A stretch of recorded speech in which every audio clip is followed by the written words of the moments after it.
Hello, Fat fans. Welcome to Books and Blocks and guys. And please, if you're new to the channel, make sure you click the like and, of course, the subscribe button right now. And also go to the notification bell icon.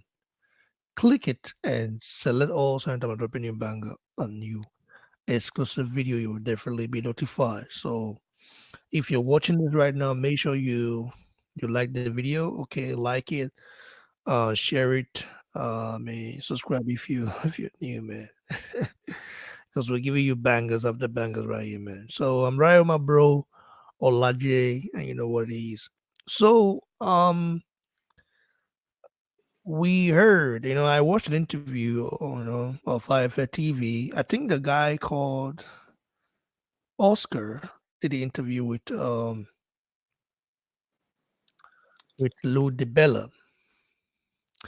I didn't even know that Lou DiBella and Wilder they are no longer working together. I didn't know about that. Then the DiBella just kind of revealed some certain stuff we suspected, but it just revealed that you know it no longer works with Wilder. They are no longer working together. You know, and saying after the meeting with the Zon, after he met with the Zon, that is how things kind of changed in a way, and that deal, 120 million dollar deal that Lodebella actually, you know, um, presented to Tim Wilder, maybe kind of pieced him himself. I don't know why him don't want to give Eddie Hearn like the chance to match up his father with match up his father with Matchroom. I don't know why, man. What do you think about that, Olajide? How do you feel? How did you feel when you heard the news? Thank you. It's a sudden news to be honest, but at the same time, it's funny as well, and it's funny in the sense that a promoter that we all know, Lodebella, is someone is a realistic person, and is someone that is always looking for the best his fight I can get. And I believe he looked into the fight and knows. And the funny thing is, the fight he got was a 120 million deal fight with Joshua. 120 deal with Joshua. But I think it's a thing where when it comes to BBC, I don't know if it's a thing where maybe they're not fully sure Wilder can win that fight. Because if you say we should talk about this fight, we're gonna track back to 2016. Early 2016, Wilder called out Joshua after Joshua beat Dillian White. Because Joshua beat Dillian White December 2015. I think second week of December, if I'm not mistaken, or round about the third week. Joshua beat Dillian White. 2016, Wilder called Joshua out.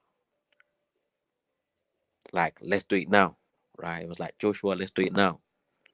Wilder, Joshua in America, blah, blah, blah, stuff like that. He kept it cool. 2017, he didn't really say anything. But 2017, AJ fought Klitschko. Wilder was the commentator then, and Wembley. After the fight, on a normal day, on a normal ground, Wilder is meant to congratulate AJ. But what did he do? He just gave a head nudge and walked away. And since then, there've been nothing AJ, let's do it now anymore. It became AJ going, now I'm on Wilder. And AJ started pursuing Wilder since then. But I think it's a thing where I think as at 2016, maybe Wilder thought, I think I can do this guy. But I think in 2017, when you watched him fight and they saw him beat Klitschko, the mindset changed. And I think since then, they've declined anything AJ. That's number one, and that is on to this day. Because if you can see, AJ has tried to look for ways again to offer Wilder AJ as at now, and what the Airman said. Airman said, "What for now? AJ should please, please not bring any offer in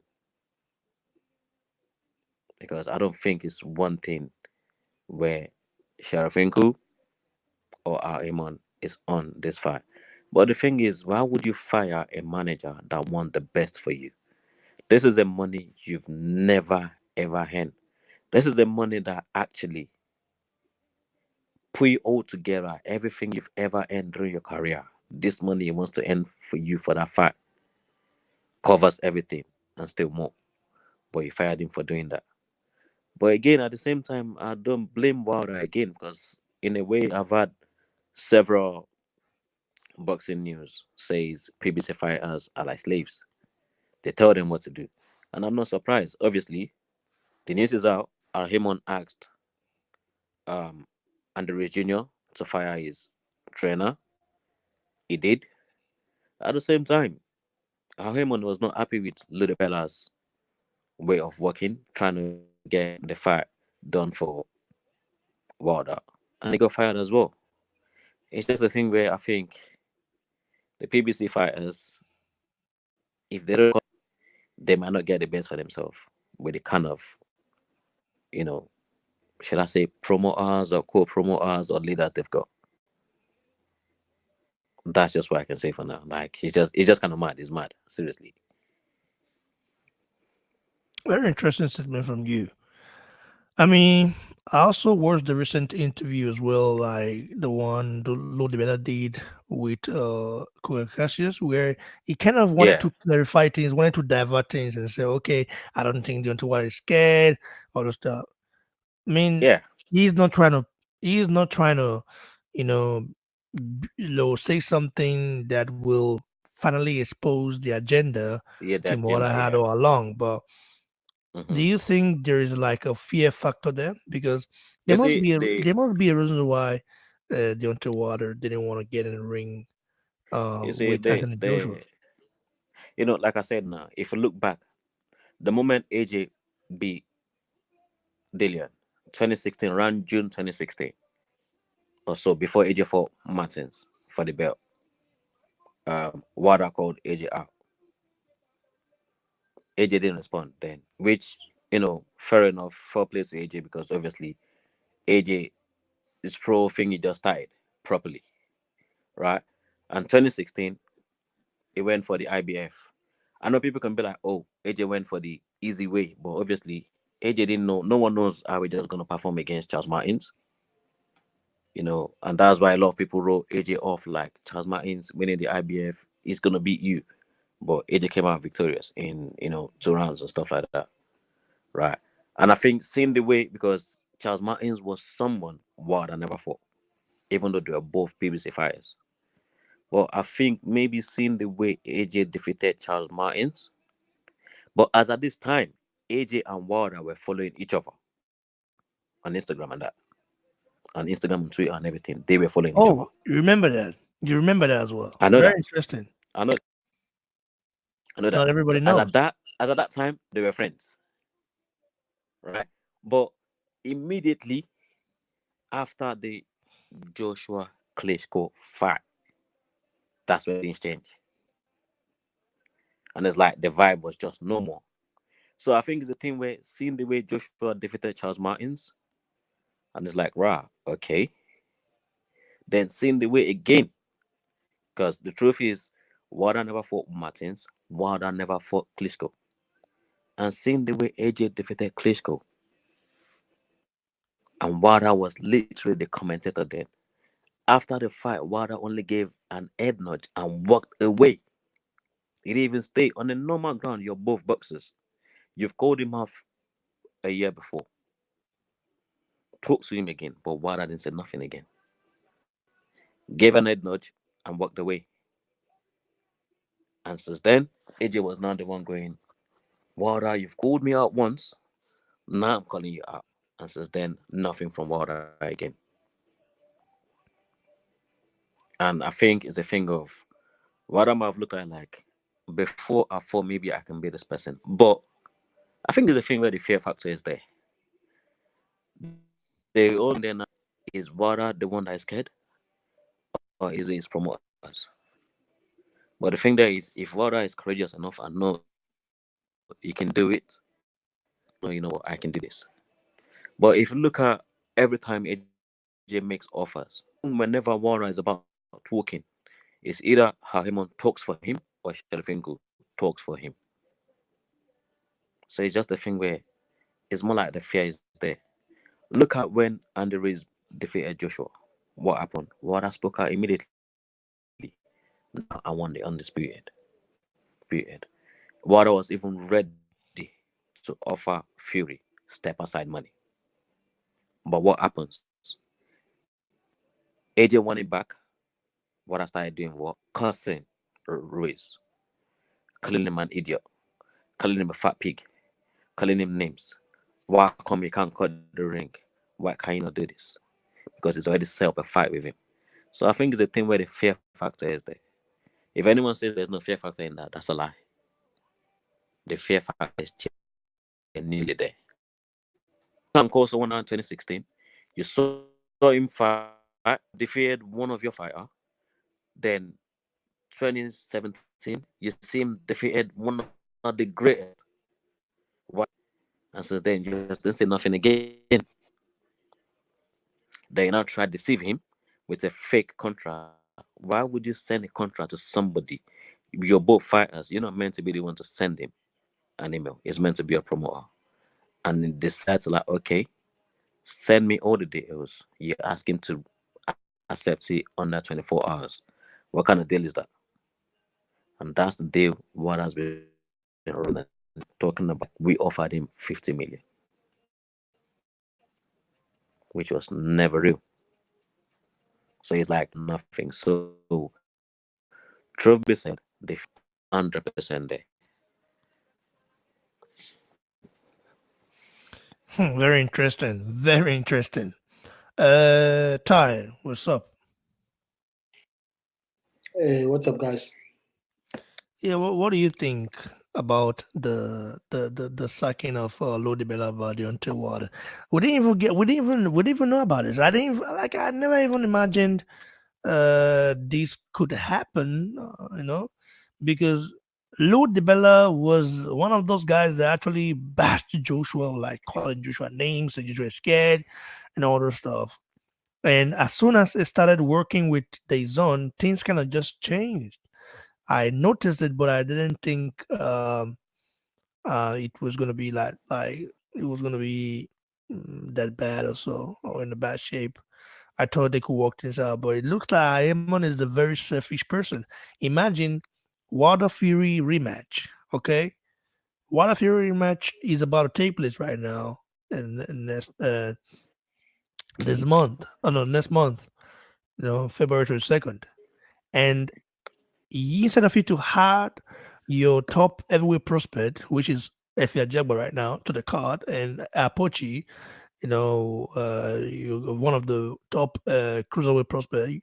You're adding Charles Martin against Gerald Washington, Emmanuel Nazarate against I don't even know. Like, what the hell is that?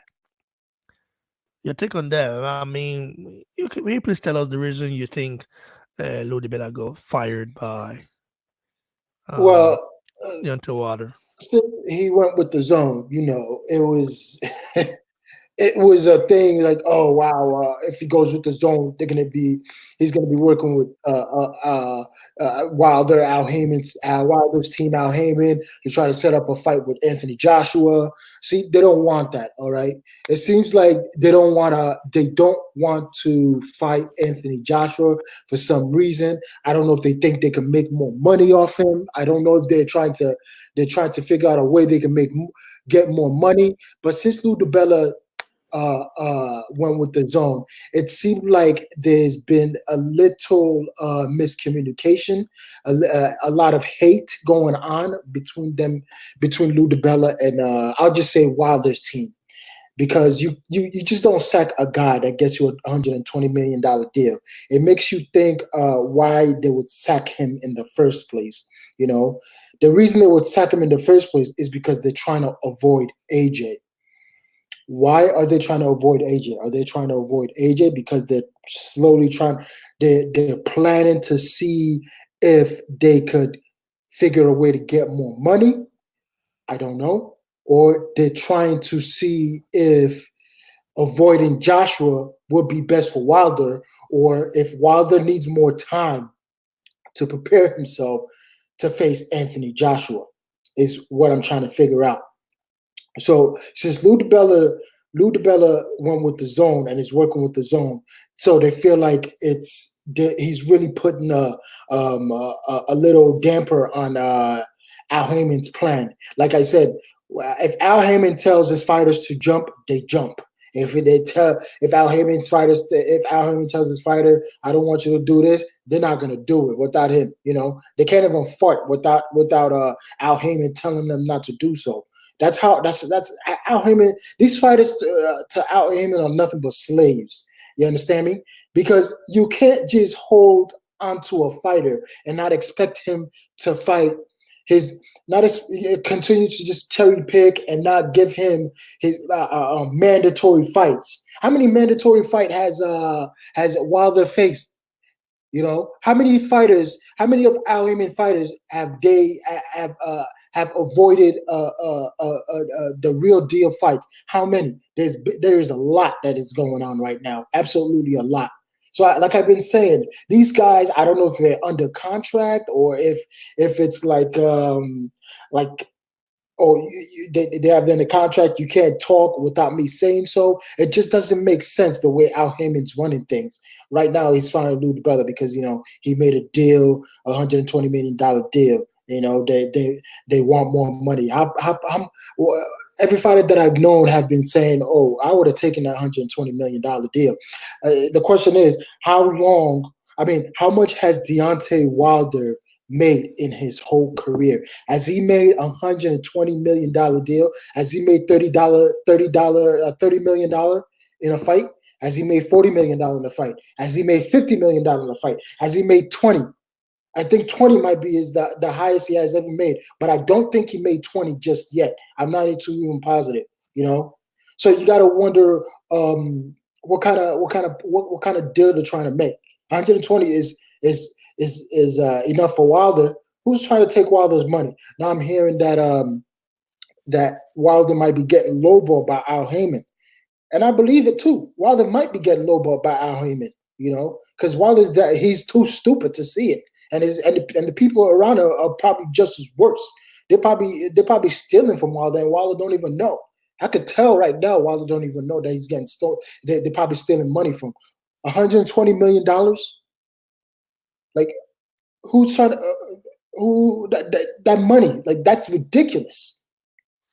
Where else is Wilder going to make that money from? I don't think that Wilder's going to make that money from Fury. I don't see any other fighter. So the fans really got to think about this. What is Al Heyman doing to his fighters? It just baffles me what he's doing. He has a lot of some fighters that he refuses to let shine. That's It's crazy, yeah. man. And let me read this comment from Lou DiBella before then I will allow my brother Olajide to answer it. According to Lou DiBella, speaking to IFA TV, he said, I quote, I paid a price for having set up that Dazn meeting, but would have done the same uh, F fucking thing again. Al and Shelley were involved with Deontay before I was, and obviously have a lot of sway, or a lot of say or sway with him. He's entitled to make his decisions the way he wants. Your your response to that, bro? All I did. All I did there. Yeah, hello. Yeah, Yeah, bro. yep. Your response to that. Um, it's again. Is firing Little Bella is an option? Is it the best thing for them? No, because this is someone. Wada has been saying something of late. He's been saying something of late. We're risking our life and we deserve the best payment for ourselves. And this is something Little Bella is doing, always trying to find the best for the best. But the thing there is this, the way I see this is this: I don't think PBC is actually looking for the best for their fires. They only look for the best for their own interest, not for the fires. That's pretty much the way I say these things.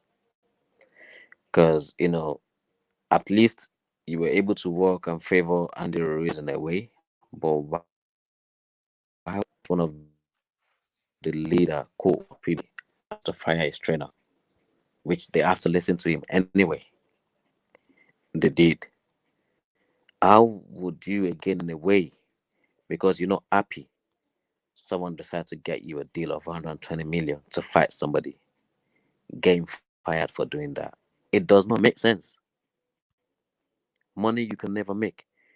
This the thing that even the person offering you, the person that is calling you out, AG has always said one thing. He said, listen, it's a risky fight as well.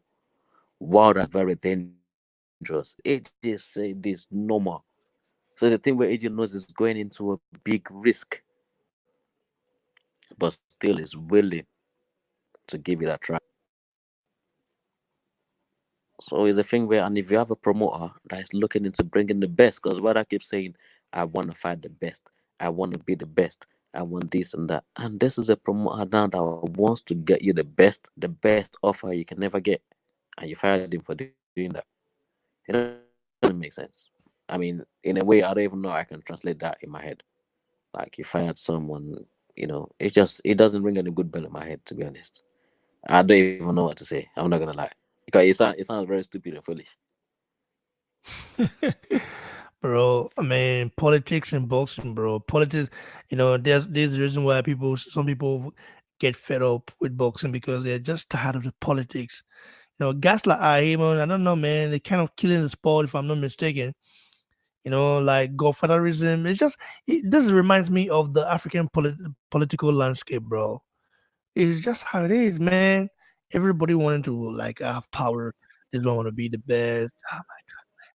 So, I mean, it's like a detector that wants to be on top forever and doesn't want any of his fighters to like any of his best fighters, to go in against other other good fighters, in other platforms. But if they are unknown and they want to build their profile, like Anthony Jr., who was really unknown by majority of the fans, apart from the Riyadh core fans, not a lot of people really knew about him. But because he was unknown, he allowed Anthony Jr. to fight Anthony Joshua. You saw how they all planned or tried to duck out of the rematch, but because Eddie Hearn had a very tight contract, they couldn't. You see. So if imagine Anthony Jr. had won the rematch, man, we would have the boxing would have like every division would have been so dull right now because we already know what was gonna do. He would party for the next 6 months and then they come and maybe fight again before the end of the year, and against nobody, bro. Anyway, for those of you guys who are watching, make sure you like the video, subscribe, share the video if you're new. It's fight night. It's fight night, and a lot of exciting fights we'll definitely be covering today, man. With my bro Ty and Elijah Day if he's still awake at that time. I don't know, man. So, guys, make sure you like the video, share, subscribe, follow me on Instagram at Boxing Block Center, on Twitter at Boxing Block, and on Facebook at Boxing Block Center. I appreciate all of you guys. Your support is amazing. I am really, really flabbergasted, and I hope we continue to grow and grow and grow and grow and then explode. I